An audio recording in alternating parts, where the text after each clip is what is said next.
Hello, welcome. आज हमारा जो टॉपिक है value of g decreases with altitude. तो बेसिकली वैल्यू ऑफ जी को हम क्या कहते हैं, एक्सेलरेशन ड्यू टू ग्रेविटी कहा जाता है। वैल्यू ऑफ जी हमारे पास क्या है, acceleration due to gravity.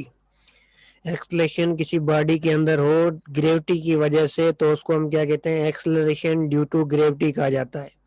Acceleration due to gravity, acceleration जो ड्यू टू ग्रेविटी तो है। अब हमारे पास जो जी की वैल्यू हमारे पास क्या है, in different system of unit.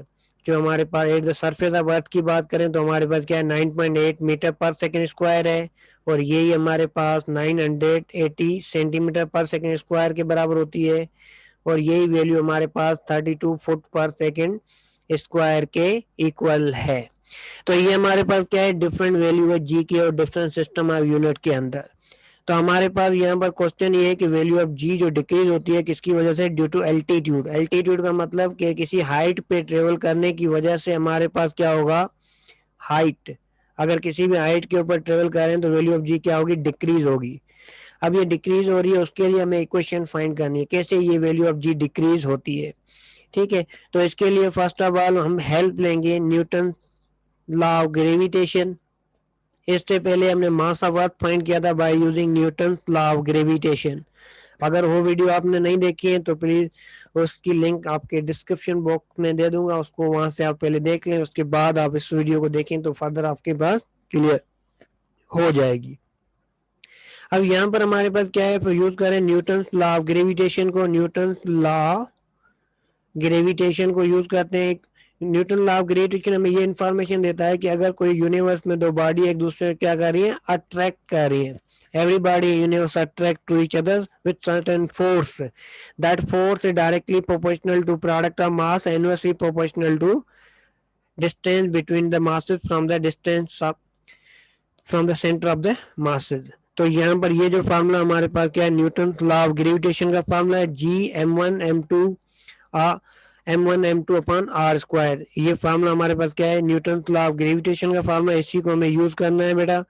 ये इक्वेशन हमारे पास फर्स्ट होगी, इसी को यूज करते हुए हम क्या है, वेरिएशन ऑफ जी को फाइंड करेंगे। अब यहाँ पर क्या है, g is known the gravitational constant है। क्या है, यूनिवर्सल ग्रेविटेशनल कांस्टेंट कहा जाता है, जिसकी वैल्यू हमारे पास क्या है, 6.67 10 पावर माइनस ग्रेविटेशनल कांस्टेंट है। और इसकी वैल्यू जो है 6.67 into 10 power minus 11 newton metre square पर किलोग्राम स्क्वायर। तो ये हमारे पास क्या है, कैपिटल जी की वैल्यू है। उसके बाद फादर हमें ये देखना है कि हमारे पास जो फोर्स है किसी बॉडी को, मीन्स अगर यहाँ पर हम अर्थ का एक सपोज करें, ये अर्थ हमारे पास एक होमोजेनियस बॉडी है जिसको हम यहाँ पर कंसीडर कर रहे हैं। ये अर्थ हो गई। अर्थ के बाद हमारे पास क्या होगा, अर्थ का रेडियस होगा फ्रॉम द सेंटर। सेंटर से जो डिस्टेंस उसको हम क्या कहते हैं, रेडियस ऑफ अर्थ कहा जाता है। यहाँ तक जो डिस्टेंस, ये हमारे पास क्या है, रेडियस ऑफ अर्थ है, जिसको हम आर ई के साथ इंडिकेट करते हैं। और उसका जो मास है हमारे पास क्या है, एम ई है, जिसको हम कहते हैं mass of the earth. Now some body which put on the surface of earth, एक बॉडी है जो क्या कर रहे हैं, सरफेस ऑफ अर्थ के ऊपर हम रख रहे हैं। वो बॉडी को क्या कर रहा है, सेंटर अपनी तरफ अट्रैक्ट कर रहा है। जब किसी मास को ग्रेविटेशनल फोर्स एक्ट होती है तो किसमें, वेट में कन्वर्ट हो जाता है। ठीक है, जब इस पे हमारे पास ग्रेविटेशन फोर्स एक्ट होगी, ये क्या है, बिल्कुल सरफेस ऑफ अर्थ के ऊपर पड़ी हुई बॉडी। ठीक है, अब ये कितना दूर है सेंटर से, ये दूर है रेडियस ऑफ अर्थ जितनी सेंटर से क्या है बेटा, दूर है। अब यहाँ पर हमारे पास क्या है कि जब ये बॉडी सरफेस के ऊपर पड़ी हुई है तो इसका जो वेट होगा वो हमारे फोर्स के बराबर है। फोर्स हमारे पास किसके बराबर जाएगी, वेट के बराबर। वेट जो हमारे पास किसके बराबर है, एम जी के इक्वल है। किसके इक्वल है बेटा, एम जी के इक्वल हमारे पास वेट ऑफ बॉडी है। अब फादर हमें क्या करना है, इन दोनों इक्वेशन को कंपेयर करना है। फर्स्ट और सेकंड इक्वेशन जो हमें मिली है, इन दोनों को कंपेयर करेंगे। जब हम कंपेयर करेंगे तो हमारे पास यहाँ पर ये जो वैल्यू इक्वेशन बन जाएगी, क्या बन जाएगी, एम मास ऑफ बॉडी और इनटू ग्रेविटी, और यहाँ पर कैपिटल जी। एक तो हमारा मास ऑफ बॉडी है, दूसरा हमारे पास क्या है, मास of earth. Mass of body को हमने स्मॉल एम से इंडिकेट किया है। ठीक है, और नीचे हमारे पास क्या है, बॉडी जो कितना दूर है सरफेस से, रेडियस ऑफ अर्थ का स्क्वायर।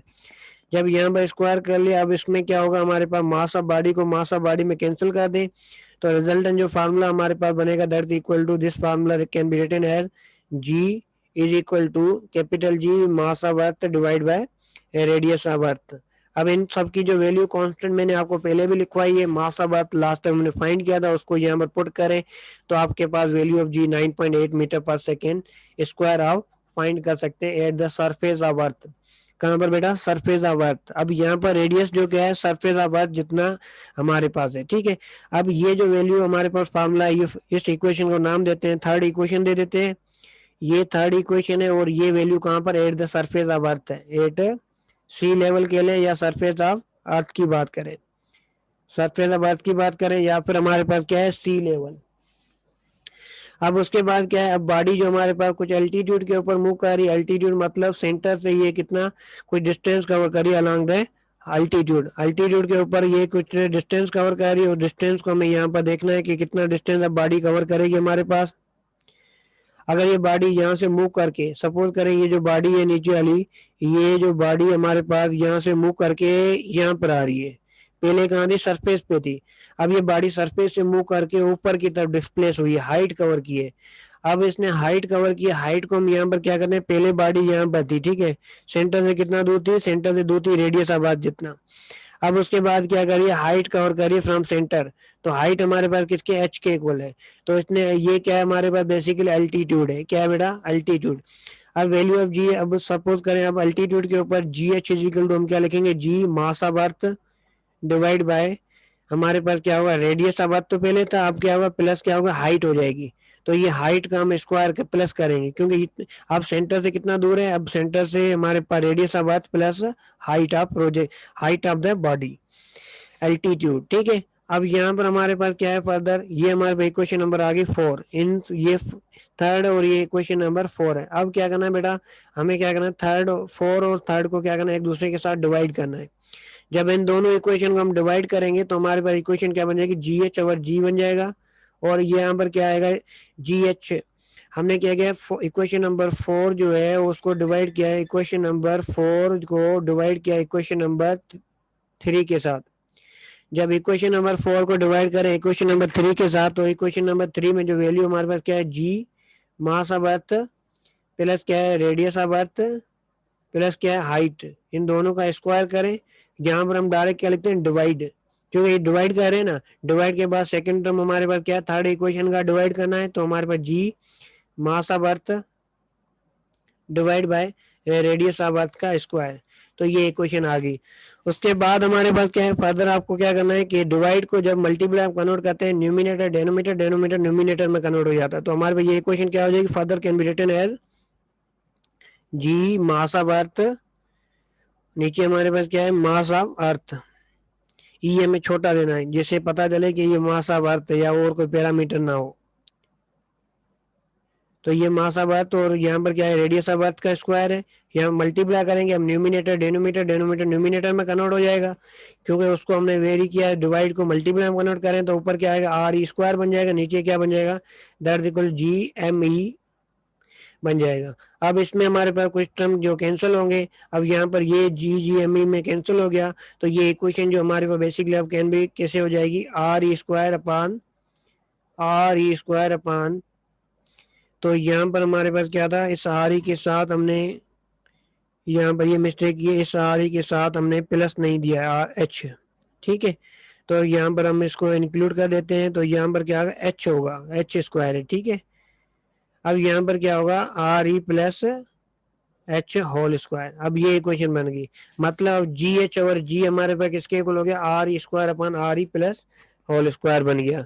अब इसको हमें क्या करना है? फर्दर हमें ओपन करना है इस फार्मूले को। अब इसको ये हमारे फार्मूला कैसे होगा? जी एच और जी बन गया, थोड़ी इसकी राइटिंग में छोटी करूंगा, r e square upon r e plus h whole square बन गया। अब इसी इक्वेशन को रीअरेंज करके हम ऐसे लिख सकते हैं कि हमें यहाँ पर क्या चाहिए? इसको 1 अपान, इसको जब ऊपर से नीचे की तरफ लेके आएंगे तो हमारे पास ये क्या हो जाएगा? This can be written as, इसको जब डिवाइड के अंदर हम लिखेंगे ना, डिवाइड के अंदर लिखेंगे तो ये टर्म हमारे पास क्या होगा? R e plus h whole square का है, और दूसरा नीचे क्या हो जाएगा? आर ई स्क्वायर बन जाएगा, ठीक है। अब इसको हमें क्या करना है, फर्दर ओपन करना है किस फार्मूले से, ए प्लस बी होल स्क्वायर वाले फार्मूले से हमें इसको ओपन करना है इस फॉर्म को, क्योंकि r e plus h whole square है ना, इसको हमें किस फार्मूले a plus b whole square वाले फार्मूले से ओपन करना है। ठीक है, जब इसको हम ओपन करेंगे तो हमारे पास ये जो फॉर्म कैसे लिखा जाएगा, this form can be written as, अब ये जो होगा आर ई स्क्वायर बन जाएगा प्लस क्या होगा 2 RE, ऊपर क्या है 1 है, 1 के नीचे हम डिवाइस को ओपन कर रहे हैं तो RE पे और H हो जाएगा, प्लस हमारे पास क्या होगा कि H स्क्वायर, H स्क्वायर के बाद हमारे पास क्या है, दोनों RE स्क्वायर जो नीचे वाला ये सब टर्म के साथ नीचे डिवाइड हो रहा है, जब ये डिवाइड हो रहा है तो हमारे पास क्या होगा, यहाँ पर भी RE स्क्वायर हो जाएगा और यहाँ पर भी क्या होगा RE स्क्वायर बन जाएगा और यहाँ पर भी क्या होगा RE स्क्वायर बन जाएगा। ठीक है, अब यहाँ पर क्या है RE में कैंसिल, एक RE एक RE में कैंसिल, और यहाँ पर क्या होगा फर्दर जो हायर वैल्यू है, हायर पावर, उनको हम क्या करेंगे यहाँ पर निगलेक्ट कर देंगे, हायर पावर को हम क्या करेंगे बेटा, निगलेक्ट करेंगे। जब हायर पावर को हम निगलेक्ट करेंगे क्योंकि उसकी जो इफेक्ट है ओवरऑल वैल्यू के ऊपर कम होता है, जब हायर पावर को हम निगलेक्ट करेंगे तो हमारे पास यहाँ पर जो कंडीशन बनेगी वो क्या बनेगी बेटा, ये कंडीशन जो बनेगी वो इस तरह से बन जाएगी बेटा,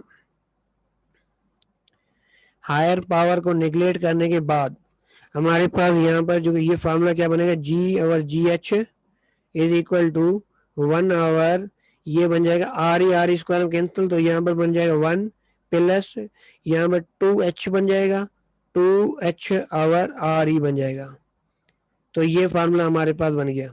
इस फार्मूले को हम अब रीअरेंज करेंगे तो हमारे पास क्या बनेगा, this formula can also written as, ये फार्मूला जो हमारे पास कैसे लिखा जाएगा, जी और जी एच, या इसको यहाँ पर हम सिंपल इसको जब ऊपर यहाँ पर इसके ऊपर पावर पॉजिटिव पावर 1 है, जब इसको ऊपर लेके जाएंगे तो ये क्या हो जाएगा 1 प्लस 2H RE हो जाएगा, और यहाँ पर इसके ऊपर जो पॉजिटिव पावर था नीचे ऊपर जाएगा तो क्या होगा -1 हो जाएगा। ठीक है, तो यहाँ पर इसको फर्दर हम आगे रीअरेंज करें इस इक्वेशन को तो ये हमारे पास इक्वेशन कैसे हो जाएगी, अब इस इक्वेशन को हमें बाय यूजिंग बायनोमियल थ्योरम इसको हमें ओपन करना है, बाय यूजिंग बायनोमियल थ्योरम हम इसको ओपन करेंगे।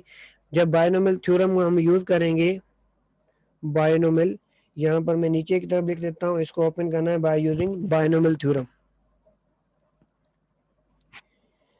बायनोमियल थ्योरम को यूज करते हुए हमें ओपन करना है बायनोमियल थ्योरम, मैं यहाँ पर लिख नहीं रहा हूँ। ठीक है, तो बायनोमियल थ्योरम को जब ओपन करेंगे यहाँ पर हमारे पास तो ये इक्वेशन डायरेक्टली हमारे पास कैसे लिखी जाएगी, जो जब पावर बायनोमियल थ्योरम के ऊपर -1 में होता है तो ये जो प्लस होती है माइनस में कन्वर्ट हो जाती है। ठीक है, ये बायनोमियल थ्योरम की एक कंडीशन है। ठीक है, अब यहाँ पर क्या होगा माइनस इंटू प्लस माइनस हो जाएगा, तो यहाँ पर ये इक्वेशन जो लिखी जाएगी कैसे लिखी है, जी एच और जी,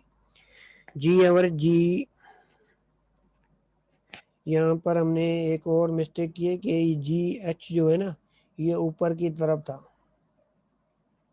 यहाँ पर क्या है जी एच आएगा और यहाँ पर क्या आएगा जी आएगा। ठीक है, क्योंकि हमने फोर इक्वेशन को थर्ड के साथ डिवाइड किया है, तो यहाँ पर भी हम ऐसे ही करेंगे क्योंकि हमें जी एच बेसिकली फाइंड करना था। क्या करना था बेटा, जी एच को हमें फाइंड करना है, तो यहाँ पर क्या होगा जी एच हो जाएगा, तो फर्दर हमारे पास क्या होगा, ये इक्वेशन कैसे लिखी जाए 1 - 2H RE, तो ये जो फार्मूला हमारे पास है यूज किया जाएगा। अब इसके ऊपर जो पावर माइनस में था वो खत्म हो जाएगा। ठीक है, क्योंकि हमने इसको बायनोमियल थ्योरम को यूज करते हुए सोल्व किया हुआ है। ठीक है, तो यहाँ पर आपके पास क्या है कि जी एच जो होगा हमारे पास किसके इक्वल होगा, that equal ji 1 - 2H RE, तो ये जो फार्मूला हम यूज करेंगे for finding the variation of g with altitude, variation of g जो अल्टीट्यूड के हिसाब से हम फाइंड करने के लिए हम इस फार्मूले को डिपेंड करते हैं। तो यहाँ पर ये डिपेंड कर रहा है कि जितना हम डिस्टेंस बढ़ाएंगे सरफेस सेंटर से उतना हमारे पास जी की वैल्यू क्या होगी, डिक्रीज होगी। सेंटर से जितनी अल्टीट्यूड बढ़ेगी उतनी वैल्यू हमारे पास डिक्रीज होगी। ओके बेटा, एंड थैंक यू।